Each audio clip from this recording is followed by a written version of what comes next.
Yes, this your soul brother Talib live. Um, I want to first, before I go on with the rest of this video, titled "Why Can't Blacks Unite?" I would like to give a little introduction and leading up to the point of what this video is based um, on this live hangout that I decided to post up on YouTube, and I would like to say that first of all, I like to piggyback off of a video that our brother from Reality Temple Ministries, uh, Angel Snup 7, had made earlier. Concerning whether blacks are righteous, basically, by nature. And the video he made was entitled Being Victims of White Racism Don't Make Blacks Holy and Righteous. And I definitely myself, not because I'm on some personal bandwagon or nothing, but I just want to make that perfectly clear. That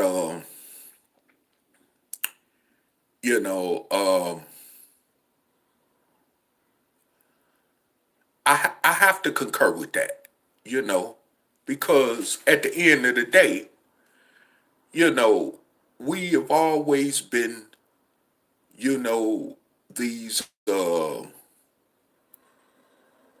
type of people, considering the way our history as a people is in this country, far as us as dark-skinned descendants of slaves born in America being concerned.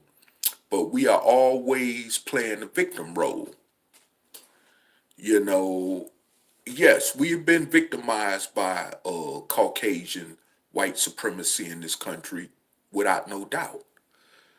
But that don't make us, in fact, as the brother put it, holy or righteous. Because we have a lot of issues going on with us that don't equate nowhere with being holy and righteous, not by a long shot. And I have to say that this, what you said,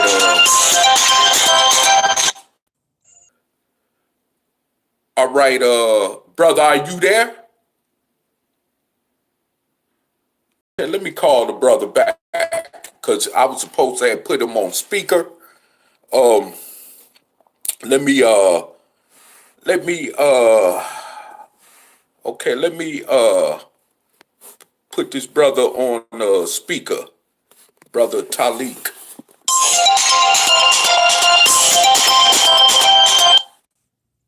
Okay, I'm here with my Taalik. Are you there? Yeah, I'm here. All right.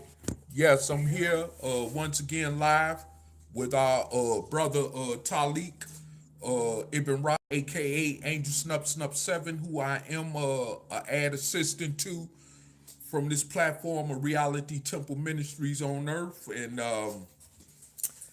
once again, as I was about to go into leading in leading to the point of this video, why can't blacks unite? Well, for one reason, that blacks cannot unite. Far as us as dark-skinned descendants of slaves born in America being concerned. And even as a matter of fact, dark-skinned, woolly-haired people around the earth even being concerned, although I'm mainly concerned about dark-skinned descendants of slaves being born in America, just for the record. But, you know, I just wanted to make that a point because, to emphasize more on that, the reason we can't stick together is because things have not always been righteous or holy or harmonious among us. Things have not always been in harmony among us as a people, is what I'm trying to say, basically. And,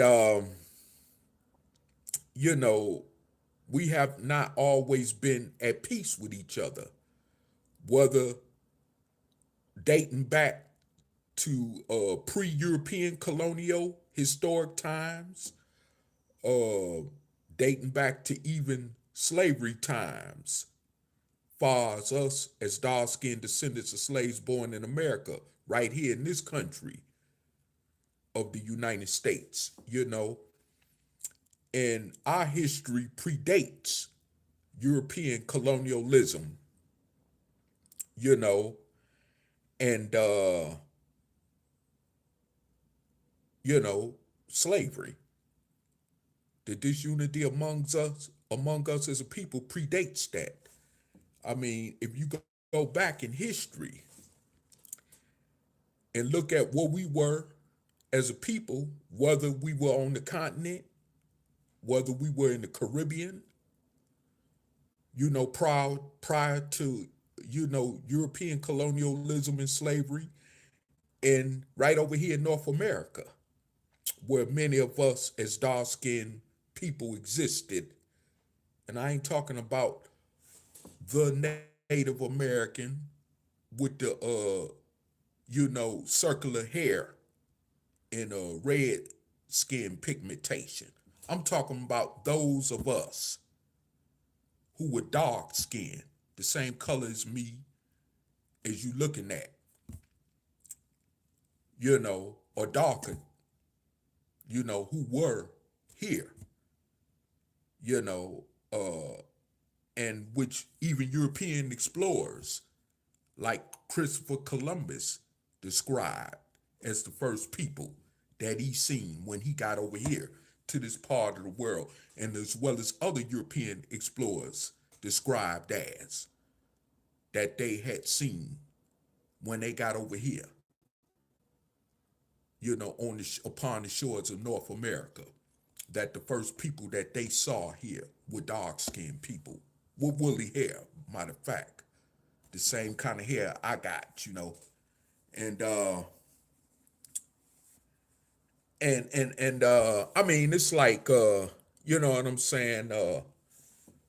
We were divided by way of tribes over here, as well as those ones that were in Africa prior to some of them being brought over here as part of the so-called Atlantic slave trade, and those who were brought over here through slave captivity as well from the Caribbean, that made us all together an entirely new, different breed of people in terms of breeding, as well as through breeding with the Caucasian. And of course, the Native Americans, which again were us, as the dark-skinned people who were first found over here in North America. So we all came from different tribes who didn't even know too much about each other, and in a lot of cases who did not even like each other. Let me just, put that into the equation of things as well. Because, of course, as you know, tribalism was always a thing which caused division among us as darker skinned people, no matter what we were on the face of the earth. And that includes right here in North America, prior to European colonialism and slavery, once again. So once the Caucasian was able to conquer us and enslave us over here in this country, on this land called present day North America, continental North America. You know, we were already a people that came from different cultural or tribal backgrounds, spoke even different languages, matter of fact. So when we were forced into this situation, you know, we, you know,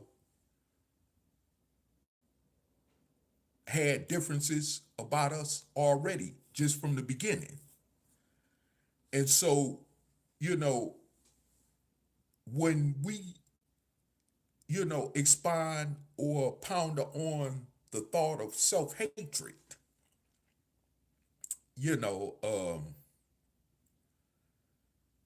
that all together right there describes that we were not always in harmony among each other, once again, prior to European colonialism and the enslavement of us as a people, particularly as well in this country.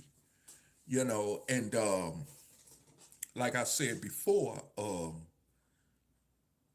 with that said, we were always at constant in-house fighting with each other, whether it was through tribalism, whether it was through differences in customs, language, or whatever the case, or religion, whatever the case was. We always had these conflicts going on with us as a people. And, you know, like me and brother Taalik always say from time to time, had it not been for the slave captivity of our people, which has now been going on for over 400 years in this country, anyway, you know, we wouldn't have never had anything to do with each other. You know, we would have never had anything to do with each other. But because we were forced to be in this situation, unfortunately, we still have not yet been able to unite. You know, just based off the origins of that history concerning us prior to our slave captivity and bondage, which is presently still going on with us as dark-skinned descendants of slaves born here in America. And, you know, for those of you, especially in the conscious community, that say y'all do y'all research, it's very ironic to me that y'all haven't clearly come to a conclusive understanding of that history, which definitely clearly explains why we have not been able to unite as a whole, you know, considering our circumstances as a people here in this country, you know, and that's just the truth of the matter, you know. And I know many of you, even those of you who may be listening on this live hangout, whether you're in the comment section or on Facebook or wherever you're listening at throughout social media land, you know, I know you probably would disagree, but as you say, you do your research, go do your research. That's all you got to do. You know, and as I said, you know, the issue. Okay, there was an interruption. I apologize. Our brother had to go. But however, like I said before, back to what I was really speaking on, yeah, this situation has been an ongoing thing for years and years prior to our 400-year bondage here in this country. And this is one of the reasons, like I say, that directly, answers the question as to why haven't dark-skinned descendants of slaves born in America been able to unite on a common collective basis. It's like with our project called Operation Exodus Mississippi, which for almost a year we've been proposing, to all those of us among 44 million plus born dark-skinned descendants of slaves born here in America, which it seems like it's so hard for many of us to jump on board to, get with in terms of us coming together to carve out a new existence for ourselves from our present condition as a people, or where we still find ourselves at here in this country. And, it's very, simple and clear as to the question of why we ain't able to liberate ourselves. Just like in the case, even with those dark-skinned people over on the continent of Africa, they are, from different tribes as well as many nations that is on that continent. And because of religion, customs, tribalism, of course, which has always played a part in the equation of things over there in that part of the world among dark-skinned people, is why they still can't unite today to overcome the foreign invasion, oppression upon them as different nations over there, and why they have not been able to commonly unite among each other as nations and as people and as tribes, deals exactly with the same thing, like I said before, or why we can't unite as a dark-skinned people over here in America. And it's just that simple. And like I said, when you want to talk about self-hatred, unfortunately, that's where the origins of self-hatred derive from. I mean, like Elijah Muhammad said, take it or leave it, accept it or not, And hold on for a second.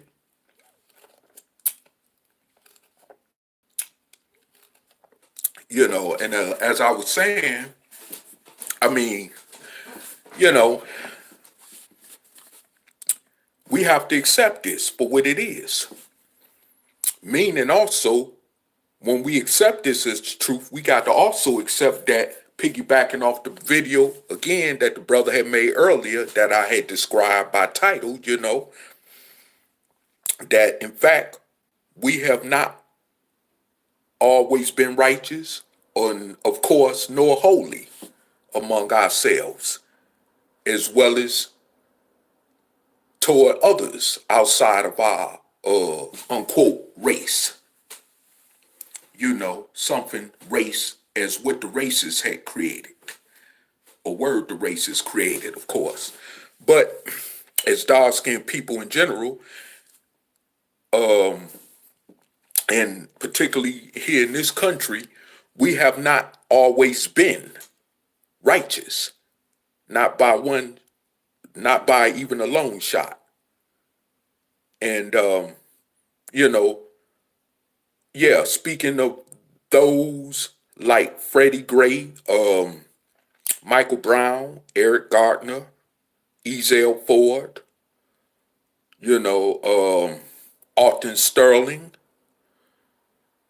and the list and names could go on, that were victimized due to white racism and white supremacy, in this country, even in most recent times, like even further back than most recent times, like Sean Bell, Rodney King. I mean, the list could go on. I mean, it wasn't because they were holy and righteous. I mean, these people had issues. Let's face it. These people would, of course, like with any other human being, regardless of race and color, they were not perfect. They had negative characteristics about themselves. They had issues. They did things that's not proud to be spoken about, and even which was publicly known. And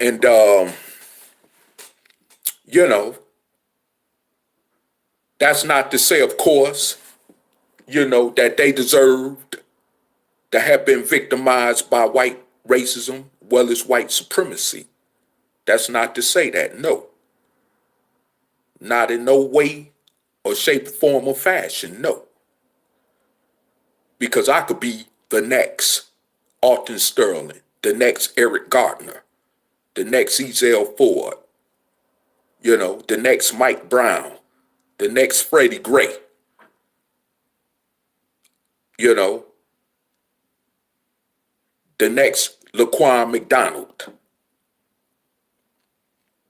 and the list could go on. You know what I mean? The next Ayanna Jones, the next Tamir Rice.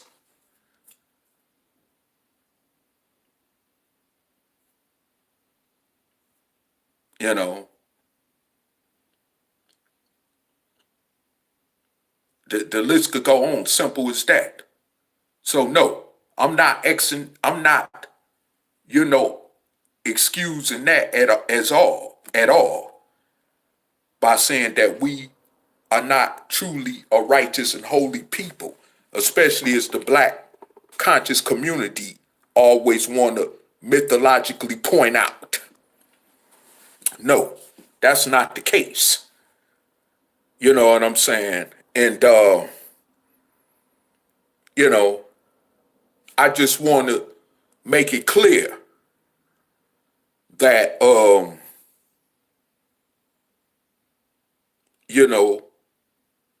even a brother who I forgot by name, it was a few years ago, and it was right around the time when Mike Brown and Eric Gardner was victimized, because of Caucasian racism and racist police brutality acts.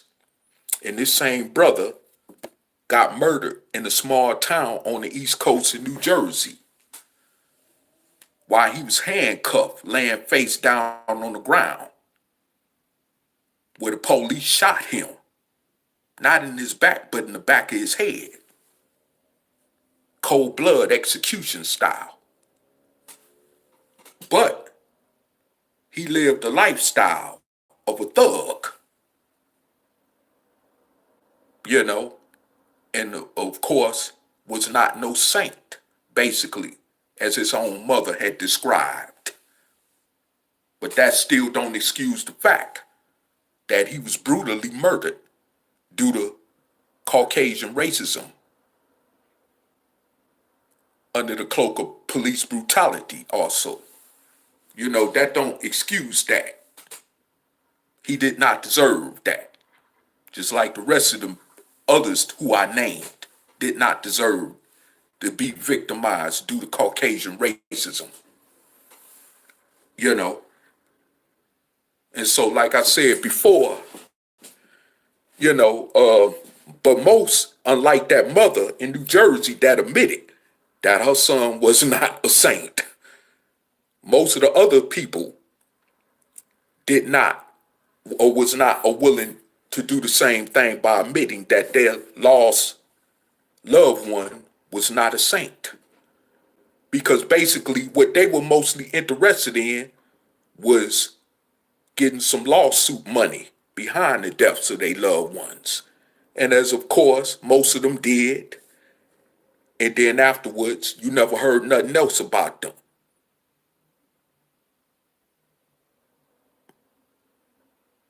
They forgot about all the people that was out there in the streets protesting, risking their freedoms over protesting over their lost loved ones, deaths. They forgot about the struggle, as they say. Soon as they got paid that lawsuit money. And see, this is another reason why our people cannot come to a concrete point of unifying and liberating ourselves for once and for all from our over 400-year-old Caucasian slave oppressors. Because we want a quick reliever. So something happened to one of us or our loved ones, we want to get some lawsuit money out of the deal, and that's it. Justice is served. No, justice will not be served. As long as we are living among our racist oppressors in this country and are not protected fully by laws to prevent us from being racially brutalized and discriminated against by our racial oppressors. All that tiddly bit stuff like with lawsuits and all that, that won't completely grant us true freedom and equality from the races. And those among our chattel slave ancestors who decided to leave America during the 1800s and even prior to slavery so-calledly ending in 1865.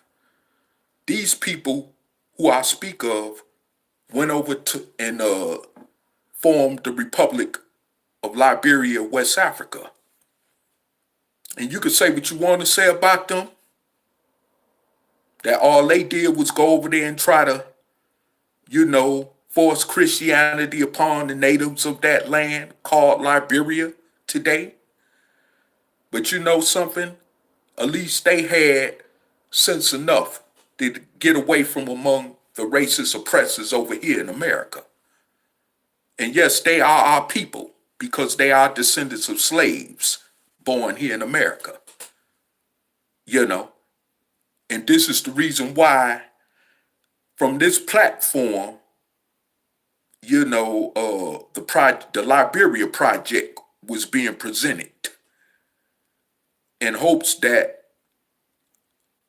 we as a people will go over there and link up with our people that's already in Liberia, especially for those of us in the so-called Pan-African conscious community that always be screaming about they want to go back to Africa.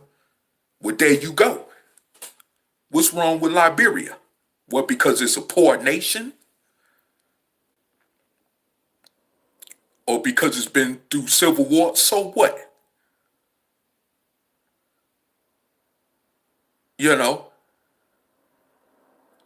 But the first thing you want to scream about when you're talking about going to Africa, you want to bring up Ghana.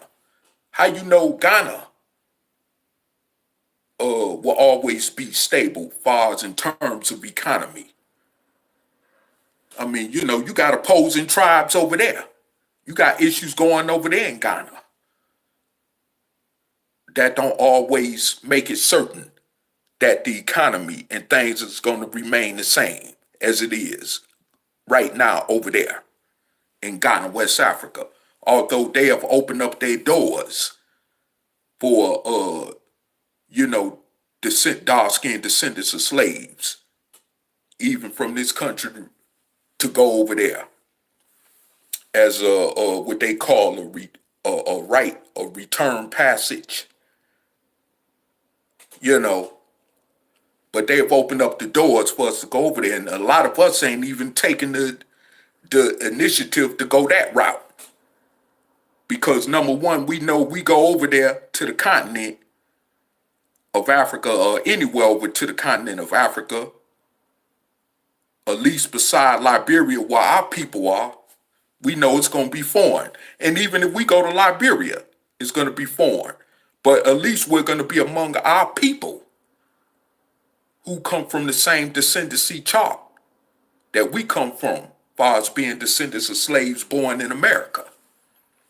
See, that's the difference, as far as Liberia is concerned, from the rest of those other countries over there on the continent. And we should be willing to embrace that idea of going to Liberia.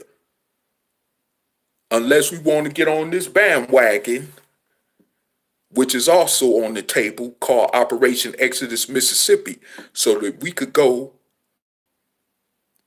or at least get with our people that are already in the state of Mississippi, which is majority populated with dark-skinned descendants of slaves born in America, which is why we chose that location, where we can take control of the politics of that state, where the laws will benefit us all as dark-skinned descendants of slaves born in America, which is 44 plus million of us as dark-skinned descendants of slaves born in America. And once we get tired of, you know what I'm saying, dealing with the racism and all the discrimination and all the crazy stuff that goes along with the racism and oppression against us as dark-skinned descendants of slaves born throughout the rest of America, we will be finally ready and willing to go to Mississippi at that point where we won't have to worry about dealing with that type of stuff as a people. But yet, we still refuse to take heed to the proposal call that we're coming with from this platform in terms of Operation Exodus Mississippi.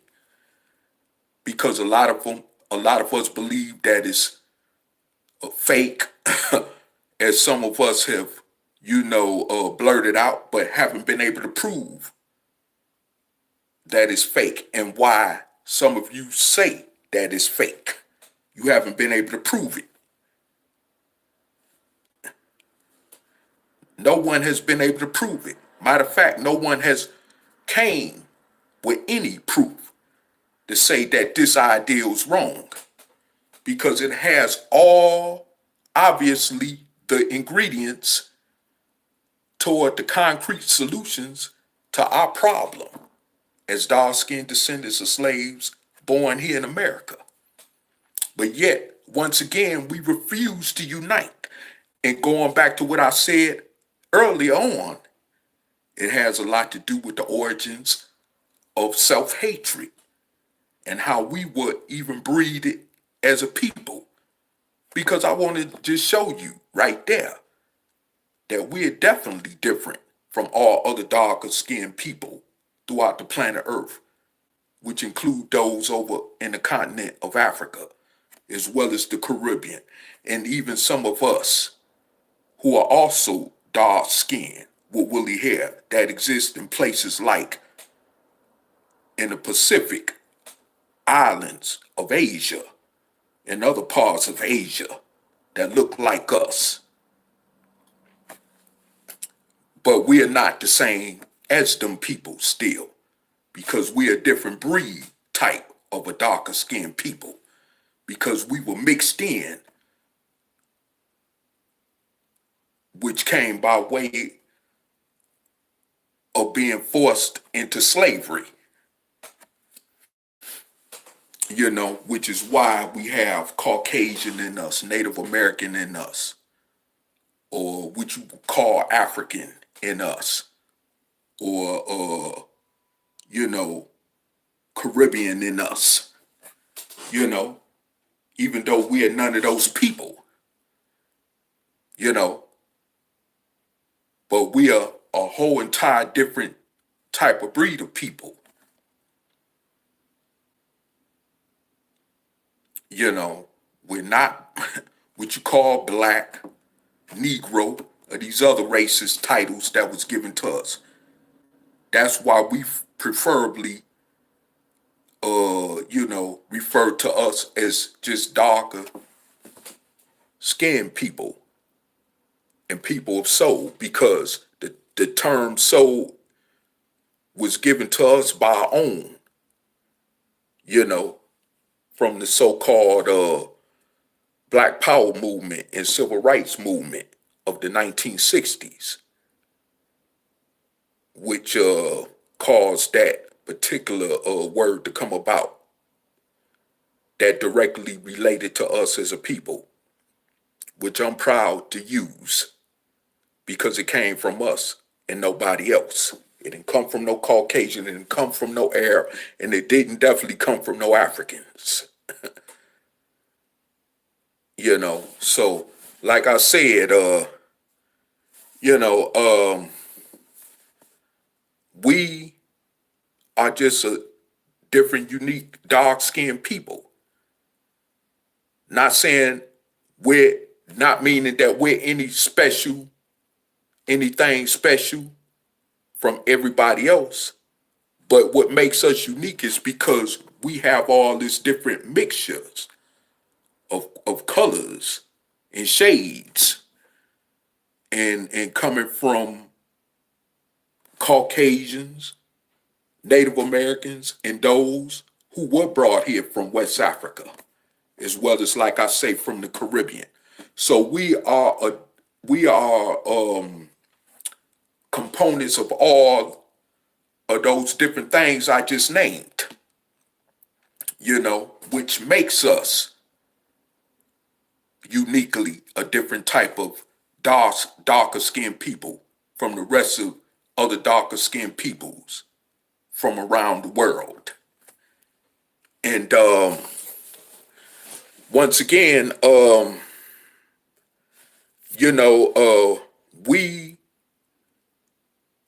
which means we're not the same people as them. And which makes our situation also different over here in America, which is why we're still in the situation that we're in, because we were nothing but slaves.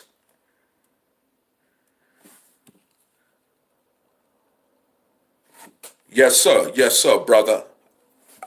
I got you. Yes.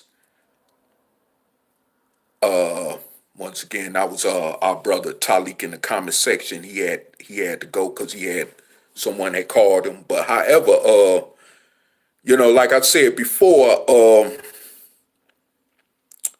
yes, and shout outs as well to our brother Taalik, who's there in the comment section, and whoever else is there in the comment section with him, if there is anyone else in the comment section with him. But anyway, as I said before, we have to understand that directly, all of what I just said relates back to the beginning of why we are not able to unite, unfortunately, because we got these different divisional issues that is hard for us to overcome. All we got to do is simply, at least which would be more simpler, to join together on board this soul train toward taking control of the politics of the state of Mississippi, where we could have a state behind us, where it'll be more easier for us to work from that point on to cure the ills. And all of these ills that I talked about, far as us as dark-skinned descendants of slaves born in America. Because as it stands now, until we have a state behind us, where the laws will equally benefit us and protect us from all the racism, of course, that goes on throughout the rest of this country or America, period, I must say, until we take control of a state, that will be behind us in terms of its politics, it's going to be difficult for us to carve out a better existence for ourselves as a people. But until we are willing to unite and, at least push aside those differences, to at least unite on this common accord, as far as the Operation Exodus Mississippi project being concerned, where then we could just worry about dealing with the rest of all that, or what keeps us divided as a people, then we'll never be able to unite at all. And that's just the reality of it. And unfortunately, with that said, we will be headed to mass graves, as I've been saying all along. We will be headed to mass graves. These Caucasians definitely have FEMA concentration camps and mass graves waiting on us. It's no different than what the situation with the Jews in Nazi Germany was. They were warned. And most of them didn't heed. And because most of them didn't heed, as history shows, look what happened to them. And we could keep playing this same game like this reality don't exist.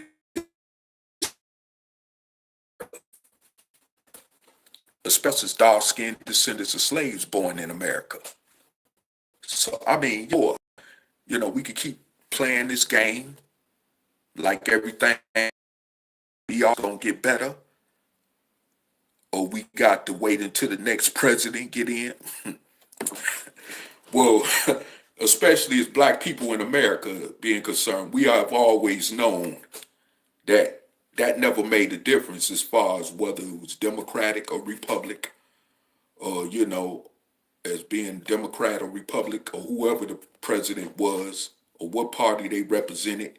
That never really mattered as history up to now concerning us as dark-skinned descendants of slaves born in America has clearly shown. So, I mean, and even under presidents like Lyndon Baines Johnson, who signed Civil Rights who signed Civil Rights Act bills that was supposed to have protected us from all this racial oppression that we still find ourselves suffering under. I mean, this is why we need to take control of a state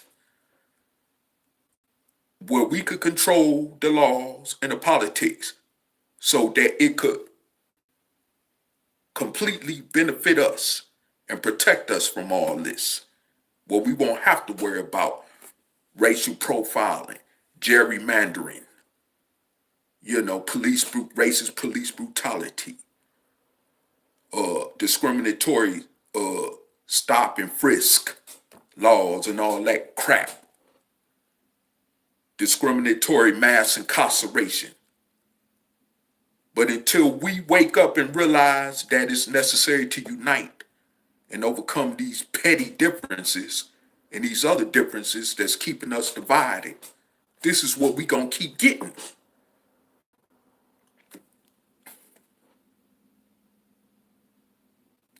This is why all we simply got to do is come together on this common accord of this Operation Exodus Mississippi proposal that me and this brother Taalik of Reality Temple on Earth had established earlier last year, almost around this time of last year, which next month would be a year since we have been coming with this proposal, for us to get on this bandwagon so that we can carve out a new existence and liberate ourselves once and for all from our over 400-year Caucasian slave oppressor.